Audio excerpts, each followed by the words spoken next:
Année juive 5729. On inaugure à Madrid la première synagogue depuis l'expulsion de 1492. Après tant de siècles, l'Inquisition serait-elle oubliée? Année juive 5729. Jamais peut-être au temps moderne, le destin juif ne s'est affirmé avec tant d'évidence. La solitude et l'isolement du juif et des juifs, et une fois de plus, l'antique poids du destin. Être juif ensemble, solitaire et solidaire.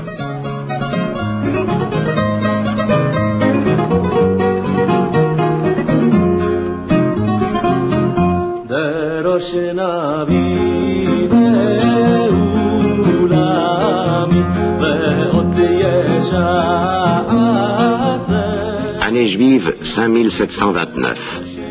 Ici, en Roumanie, dans la dernière communauté vivante au-delà du rideau de fer, les Juifs célèbrent le jubilé de leur grand rabbin, Moïse Rosen.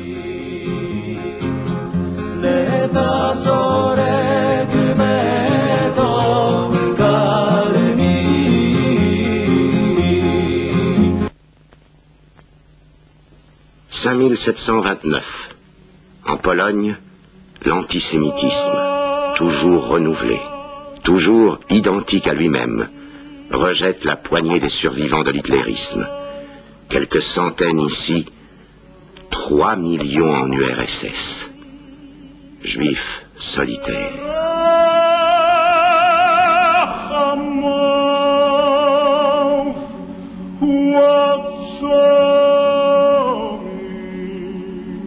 « 5729, Prague. Cela veut dire des tâches nouvelles, des réfugiés nouveaux.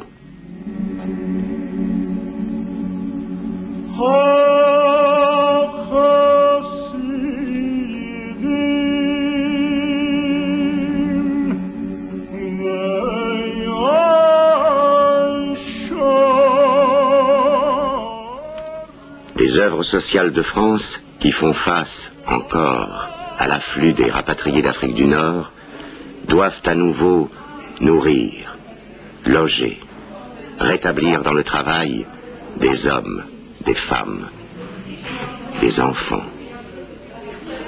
Des gens pour qui le pain ne suffit pas. Reconstruire une vie humaine. Sous l'impulsion du Fonds social, des centaines de femmes se consacrent au club de l'amitié. Pour ceux que l'histoire et la vie ont rejetés dans la solitude.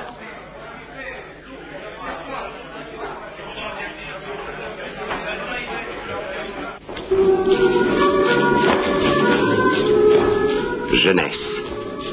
Avenir juif de la communauté.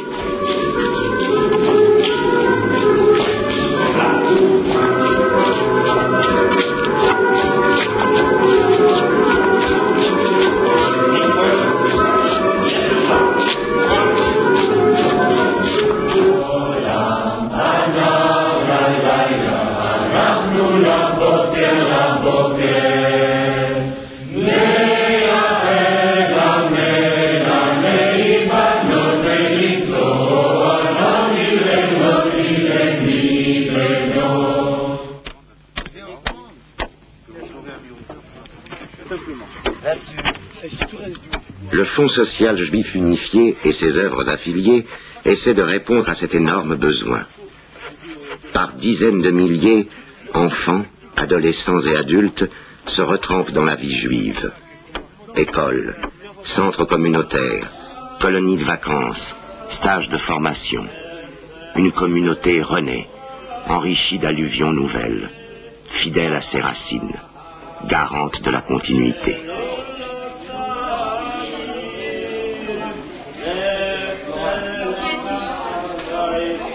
« 5729, année où l'être juif a trouvé chez nous l'expression que le monde a compris.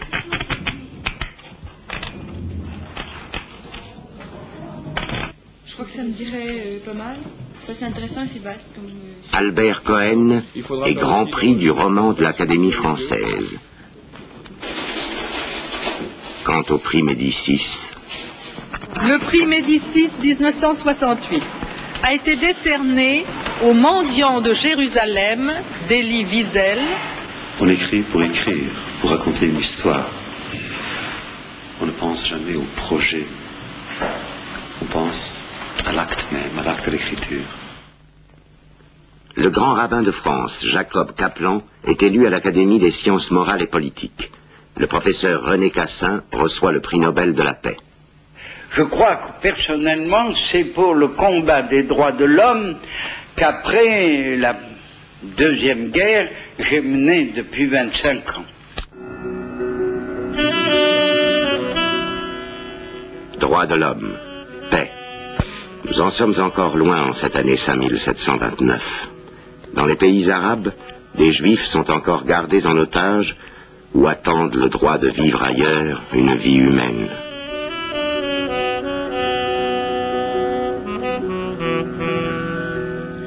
Instabilité du destin juif, permanence du destin juif. L'antisémitisme prend des formes nouvelles. Ici, la haine des Noirs dans le contexte de leurs douloureux problèmes aux États-Unis.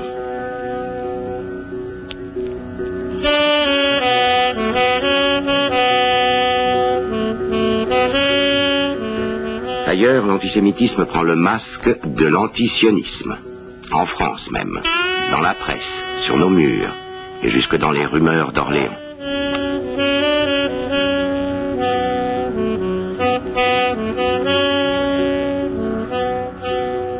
Et en Irak, la répugnante mascarade des procès de Bagdad.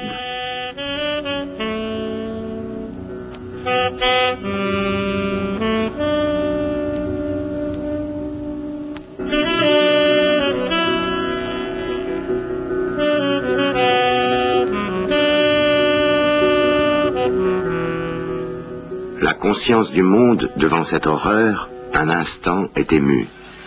Mais pourquoi faut-il que les jeunes juifs soient seuls à crier leur indignation dans les rues de Londres, de Paris? Solidaires, solitaires.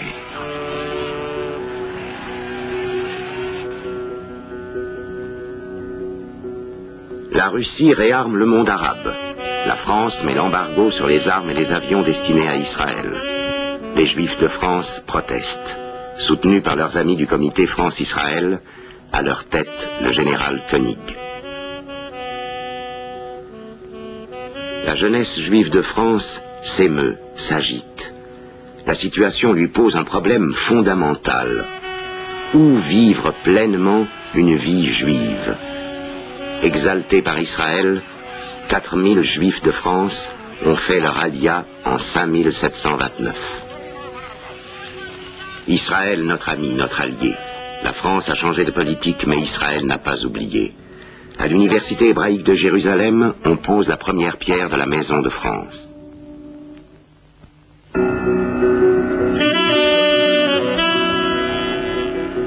Encore aujourd'hui, dans le concert des nations à bonne conscience, Israël, comme le juif de toujours, est pesé, jugé, condamné pour le crime d'exister ou de vouloir vivre. 11 nations discutent au Conseil de sécurité. Les 4 grands se concertent, mais le seul équilibre politique est celui de la force. La flotte américaine surveille la flotte de l'URSS en Méditerranée. L'URSS qui réarme l'Égypte au-delà de son potentiel d'avant la guerre des 6 jours.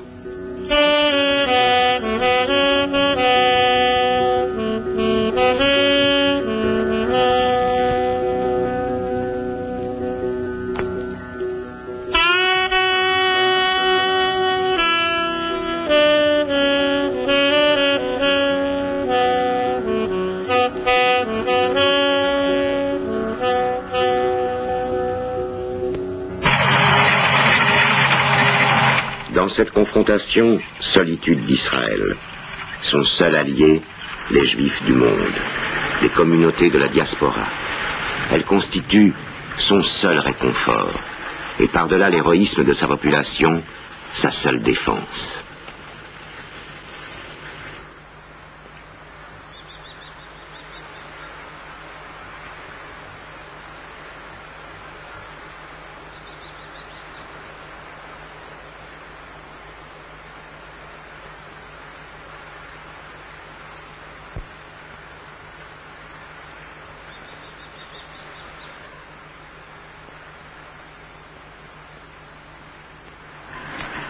La Jordanie est à combien là?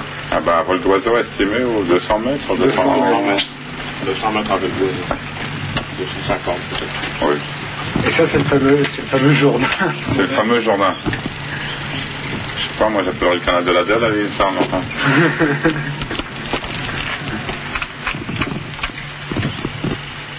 Autrement, vous n'avez jamais eu d'infiltration d'El-Fat ici? Non, jamais. Jamais dans notre coin. Alors la seule chose, c'est les tirs d'artillerie et... Les obus, oui, les obus de mortier. Il y a eu des blessés? Une jeune fille tuée. Il y a de cela 1 mois à peu près. Un éclat d'obus. Et... Pas de blessés. Ça suffit pas à tuer. Oui. Une tuée. C'est largement de trop. Quoi faire? Voilà qu'Israël est devenu un occupant. Il n'a ni le choix de la paix, ni le choix de la guerre. Son honneur est de se vouloir et d'être un occupant humain, qui comprend que l'occupé possède sa vie propre, sa dignité, ses problèmes. Librement, en territoire occupé, un dirigeant arabe exprime son drame et définit le précaire équilibre de la situation. Monsieur le ministre, qu'est-ce que vous pensez de ce que les Israéliens appellent le terrorisme et de ce que les Arabes appellent la résistance? Je pense qu'en régime d'occupation, il n'est que naturel pour un peuple de résister, afin de pouvoir un jour mettre fin à cette occupation. Et cela a toujours existé dans le monde comme cela existe maintenant dans les territoires occupés. Je pense que les choses que nous insistons toujours, c'est de ne pas employer une punition collective. Nous ne voudrions pas arriver à une situation où un résident de territoire se dira n'importe ce que j'ai fait, je serai puni, je serai mis en prison, alors au lieu que je fais quelque chose contre l'armée qui occupe le territoire.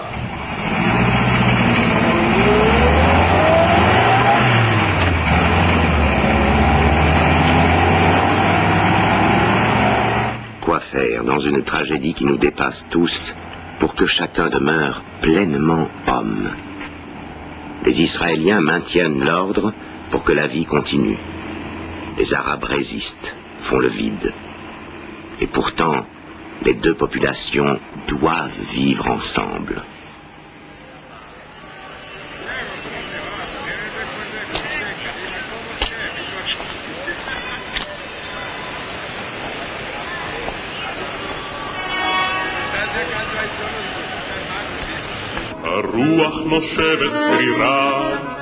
Tenir les frontières n'est que l'aspect dramatiquement quotidien de l'existence d'Israël. La vraie vie continue. Construire l'économie, absorber l'Alia nouvelle, bâtir des logements, des écoles, des kibbutzim, des hôpitaux, irriguer des terres nouvelles, implanter des industries modernes. Tandis que chaque Israélien consacre chaque jour de sa vie, ses moyens, aux impératifs de la défense, pour toutes ces tâches de paix, pour l'avenir, Israël ne peut compter que sur le soutien fraternel des Juifs à travers le monde.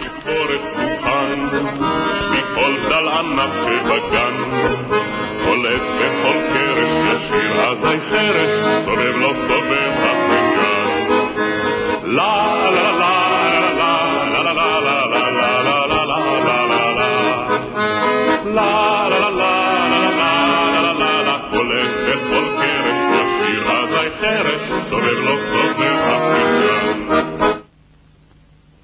5729, année de la naissance de l'appel unifié juif de France. Militants et donateurs de l'aide à Israël et du FSJU manifestent par leur unité cette vérité enfin évidente: la frontière d'Israël est, pour chaque juif, la frontière de sa propre dignité. En France, 1968, 32 000 donateurs, 26 millions de francs. Objectif 1969, 40 000 donateurs, 32 millions de francs. Et nous serons encore loin des 100 000 donateurs français à la guerre des 6 jours. Oubli déjà? Indifférence? Quand comprendrons-nous que la conscience et la solidarité ne sont vraies que dans l'acte concret?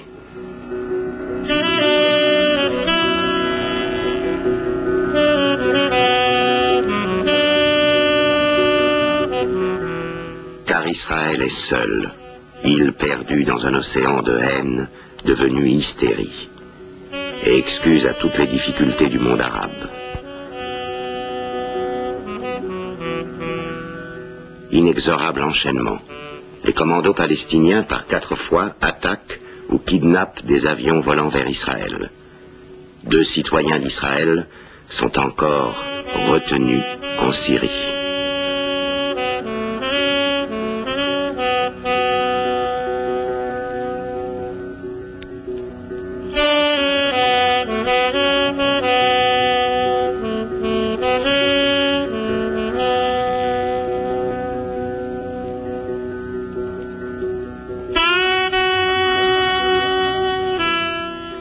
Israël riposte durement et attaque l'aérodrome de Beyrouth. Pas une victime, mais une fois de plus enchaînement des violences et des représailles.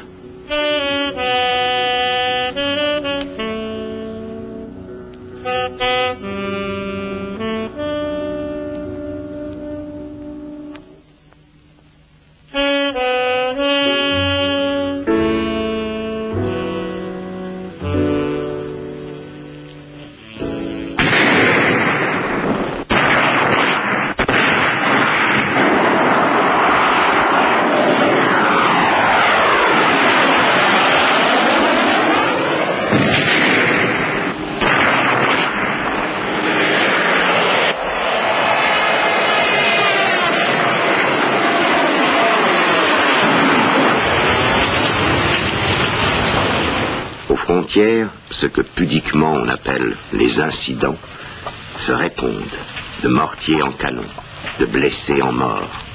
À chaque coup, Israël riposte. Les raffineries de Suez flambent.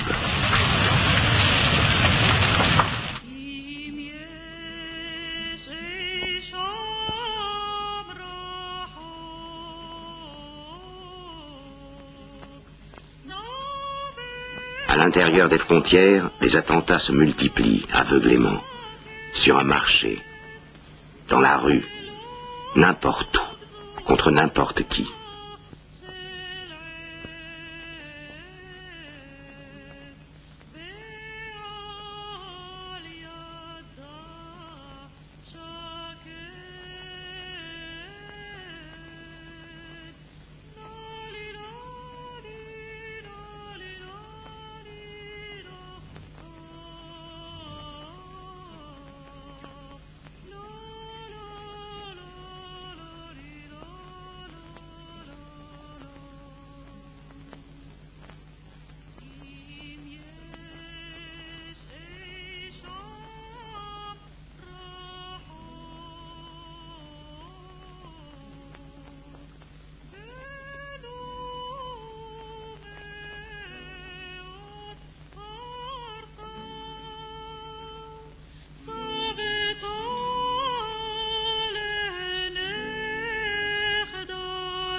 Les kibbutzim, les campagnes, ne sont pas épargnées.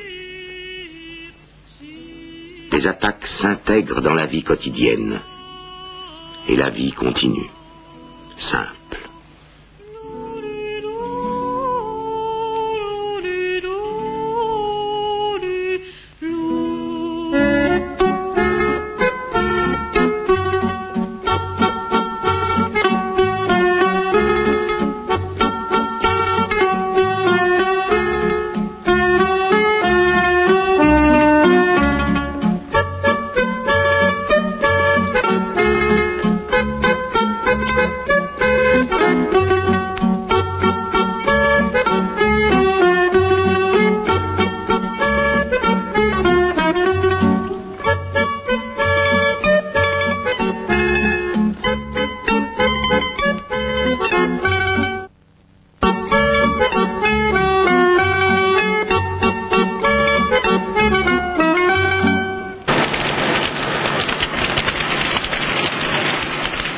repos, aujourd'hui, n'est que répit. Une étincelle suffit pour tout faire basculer. Une étincelle de folie. À Jérusalem, la mosquée El-Aqsa brûle. Partout ailleurs, ce serait un malheur. Mais en Israël, il n'est pas d'incident mineur. Chaque problème est vital.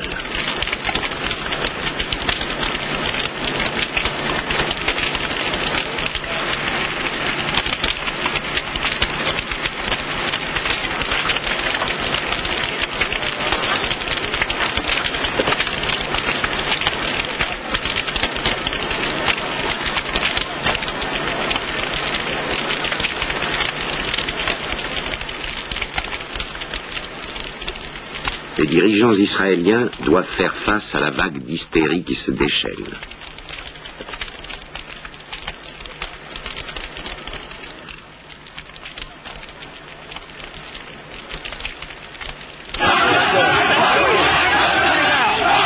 En Israël, les foules arabes s'exaltent. Hors d'Israël, les pays arabes appellent à la guerre sainte.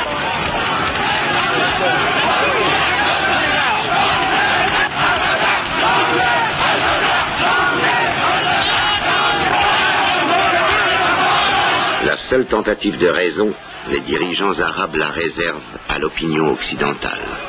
Le leader d'El Fatah, Yasser Arafat, déclare: Nous avons attendu très longtemps, depuis 1948, attendu l'ONU. Rien n'a été fait, sauf qu'il y a plus de réfugiés. Donc, pour nous, le seul moyen est de porter les armes et de nous battre. So, we think that the only way is to carry our arms. Nous y sommes obligés. And to fight. We were obliged to fight. We don't like fire. Nous n'aimons pas la guerre. But the person who Mais celui qui a été chassé de sa maison est obligé, a le droit de se battre.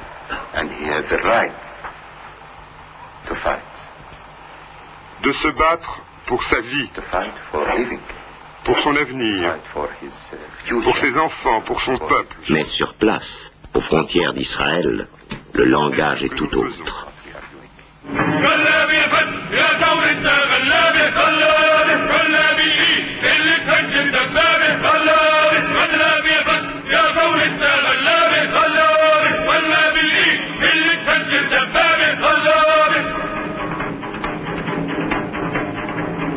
وحد الدم يا كرامي وحد الدم وحد الدم والشمل الدم يا كرامي والشمل الدم بالشمل الدم وحدنا الدم يا كرامي وحدنا الدم وحدنا الدم والشمل الدم يا كرامي والشمل الدم الشمل الدم بجبال النار بلاقيه بين الاقوار بلاقيه بجبال النار بلاقيه بين الاقوار بلاقيه عارفين الارض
Madame Meir, je voudrais vous demander comment vous voyez l'avenir de vos petits-enfants. זוהי שאלה קשה מאוד. Voilà une question extrêmement difficile, mais je vous répondrai que nous n'avons pas le choix. C'est vraiment la seule réponse. Nous voulons la paix. Nous avons toujours voulu la paix. Mes deux enfants, mon fils et ma fille, sont nés en Israël. Je n'ai jamais accepté de leur acheter le moindre jouet qui a un rapport avec la guerre. Pas un fusil, ni un revolver, ni un tank. Jamais.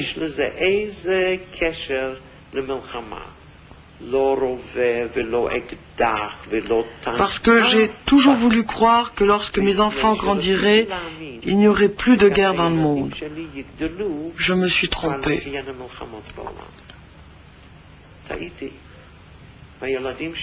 Mes enfants ont grandi ici, et dès leur âge le plus tendre, ils ont été dans des luttes, des organisations de combat pour défendre la population juive de Palestine. Il en a été ainsi pendant la Première Guerre, la Deuxième Guerre mondiale, ensuite notre lutte contre les Anglais, ensuite la guerre de libération de 1948, ensuite la guerre du Sinaï, et cela a toujours été contraire à notre volonté et à notre pensée.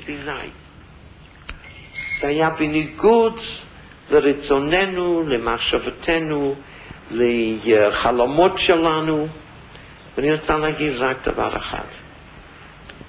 אשרנו